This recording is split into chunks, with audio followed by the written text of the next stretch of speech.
ജെനി എന്തോ ആരൊക്കെ കൂടെ വന്നിട്ടുണ്ട്? ഇന്ന് എന്റെ അമ്മയുടെ സിസ്റ്ററിന്റെ ബ്രദറിന്റെ മക്കൾ വന്നിട്ടുണ്ട്. മക്കള് മാത്രല്ല സിസ്റ്ററും വന്നിട്ടുണ്ട്. Hello hello. ബാക്കി എല്ലാരും നമുക്കൊന്ന് പരിചയപ്പെടാം. എന്താ എല്ലാവരുടെയും പേര്? എന്റെ പേര് ക്ലെയർ. ഞാൻ അലീറ്റ. അലീറ്റ. സീരിയസ് ആണോ അലീറ്റ? അല്ല, അങ്ങനൊന്നുമില്ല. കോമഡിയാ, ഭയങ്കര കോമഡിയാ. അലീറ്റ ചേച്ചിയും പിന്നെ ക്ലെയറും, അതും ചേച്ചി ഭയങ്കര കോമഡിയാ. ക്ലിയർ ആണോ? അല്ല, വെറും ക്ലെയർ.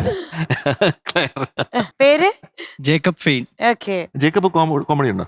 ഞാൻ നല്ല കോമഡി. ഞാൻ നല്ല കോമഡിയാണ്. മൊത്തം കോമഡി ഫാമിലി. ജനീലയുടെ അമ്മയുടെ ചേച്ചിയാ ആശ.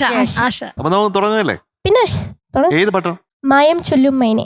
ഡീറ്റെയിൽസ് പറയൂ. എഴുതിയത് S Rameshan Nair sir, music ചെയ്തത് രവീന്ദ്ര മാഷ്, സിംഗർ ചിത്രമ്മ, ഫിലിം പകൽപൂരം, ഇയർ 2002.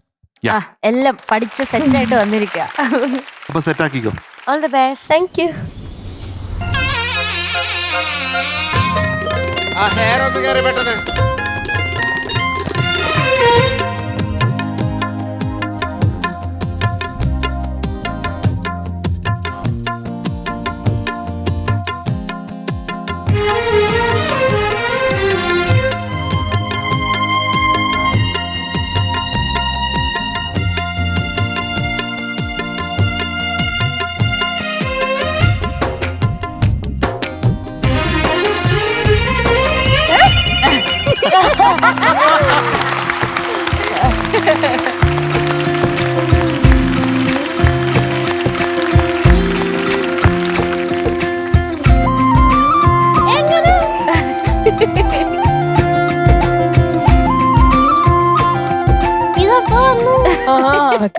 ഏയ് വാട്ട് എ മൊമെന്റ്.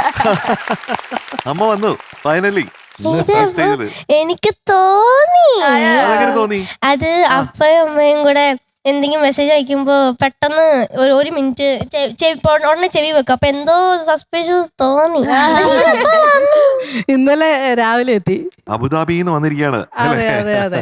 ജനീലിനെ ഇങ്ങനെ ഹൈഡ് ചെയ്ത് വെക്കാൻ ഭയങ്കര പാടാ, എല്ലാം കണ്ടുപിടിക്കും. ഒത്തിരി കഷ്ടപ്പെട്ട് ഞങ്ങൾ ഹൈഡ് ചെയ്ത് വെക്കാനായിട്ട്.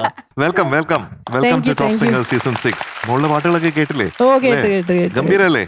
അതെ അതെ അല്ലേ? അപ്പൊ എങ്ങനെയാണ് അമ്മയുടെ മനസ്സ് എങ്ങനെയാണ് ഇവിടെ? എനിക്ക് വളരെ സന്തോഷമാണ്. കാരണം നമ്മൾ വളരെ ആഗ്രഹിച്ച ഒരു സ്റ്റേജ് ആയിരുന്നു ഇത്. ഒരുപാട് പ്രാവശ്യം നമ്മൾ ഇതിനു വേണ്ടി ഹാർഡ് വർക്ക് ചെയ്തിരുന്നു. മോള് പാട്ട് പഠിക്കുകയും ഒക്കെ ചെയ്തിരുന്നു. പക്ഷെ നമുക്ക് അവിടെ ഇങ്ങനെ ഒരു ഓപ്പർച്യൂണിറ്റി ഒന്നും കിട്ടാൻ കുറവല്ലേ. അപ്പൊ ഇവിടെ ഇങ്ങനെ കിട്ടിയപ്പോൾ വളരെ സന്തോഷം. അബുദാബിയിൽ എവിടെ വർക്ക് ചെയ്യുന്നത്? ഞാൻ സെഹലാണ്, ഗവൺമെന്റിലാണ്, നേഴ്സാണ്, ഹോസ്പിറ്റലാണ്. ശരി ശരി ശരി ശരി. അതാണ് എപ്പോഴും വരാൻ പറ്റാത്തത് അല്ലേ? അതെ. ഇനി കുറച്ച് ദിവസം ഉണ്ടോ? ഞാനൊരു 10 days ഇപ്പൊ പോയതേ ഉള്ളായിരുന്നേ. 15 days ആയിട്ടുണ്ടായിരുന്നുള്ളൂ. പക്ഷെ അതിന്റെ ഇടയിൽ കുറച്ച് ഓഫൊക്കെ അഡ്ജസ്റ്റ് ചെയ്ത് വന്ന. അപ്പൊ 10 days കഴിഞ്ഞ് പോയിട്ട് ഒരു 5 days കഴിഞ്ഞിട്ട് തിരിച്ചു വന്നോളൂ. അവരെന്നെ ഓടിക്കും അവിടുന്ന്.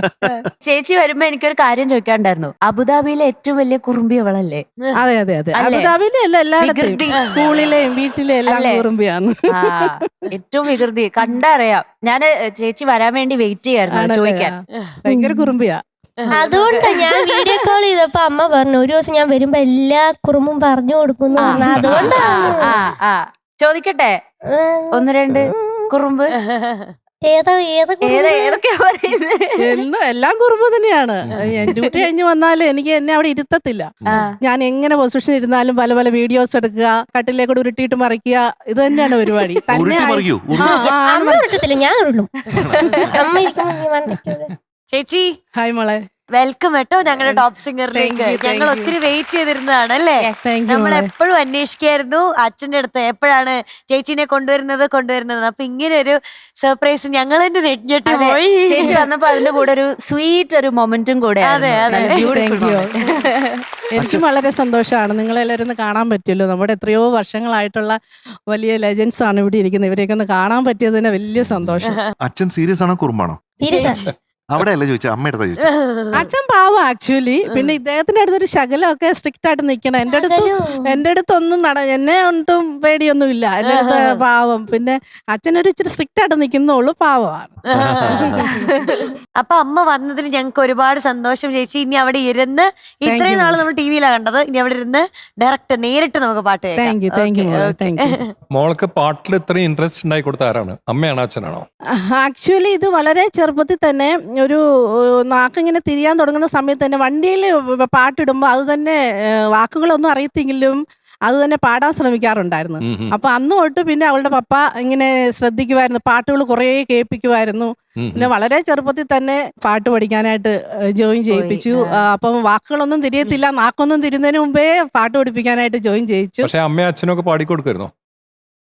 പാടി കൊടുത്തെന്ന് ചോദിച്ചാല് ചെറുതായിട്ടൊക്കെ നമ്മൾ പാടി കൊടുക്കും. പക്ഷെ നിങ്ങളുടെ ഒന്നും പറയാനായിട്ട് പറ്റില്ലാത്തോണ്ട് പറയാം.